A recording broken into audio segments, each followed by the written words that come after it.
இல்லைங்க சீனா வீடியோவில் பார்க்க போகிறோம்னா வந்து கீரை போட போகிறோம். சிறுகீரை பாருங்கள், துளு உரம் எடுத்துக்கிறோம், மண் எடுத்துக்கிறோம். மண்ணை நல்லா துளு மிக்ஸ் பண்ணணும். மிக்ஸ் பண்ணிட்டு பாருங்கள், கல்லாக இருக்குது மண். நல்லா எவ்வளோ அடி குனிமோ அவ்வளோ வச்சுக்கணும். நல்லா மிக்ஸ் பண்ணணும். ஒரு தரமான மண் பாருங்கள். நாலாம் பக்கம் மிக்ஸ் பண்ணிட்டு மண் வந்து நல்லா கலந்துட்டோன்னே கொஞ்சம் மண் எடுத்து விதையில இந்த பாக்ஸில் போடணும்.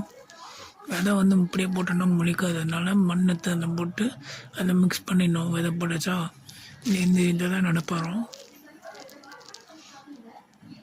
நல்லா மிக்ஸ் பண்ணிட்டு எடுத்து அப்படியே மேலே ஓட்டமா தூவி விடணும்.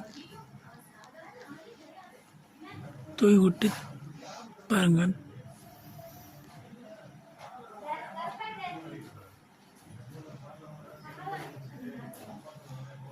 மேலே ஓட்டமா தூவுங்க, மாடியில் தூவாதீங்க. இந்த மாதிரி லைட்டை கொட்டி விட்டு நான்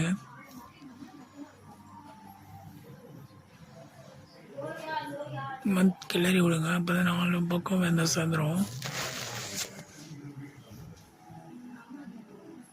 சேர்ந்து விட்டு இந்த மாதிரி வாட்டர் கேனில் வந்து ஹோல்ஸ் போட்டு அந்த மாதிரி தண்ணி கொடுங்க. மொத்தமாக தெளிச்சிங்கன்னா விதை வராது. ஒரு 25 நாள் வரையும் இந்த மாதிரி கொடுங்க. பார்ப்போம் எப்படி முளைச்சி வருதுன்னு பார்ப்போம். இந்த மாதிரி என்றைக்கும் ஈரப்பதமாக இருந்தால் மட்டும் கொடுக்காதீங்க. காஞ்ச மண் லைட்டாக மேலே விட்டுமா காஞ்சா மட்டும் கொடுங்க. தேங்க்யூ.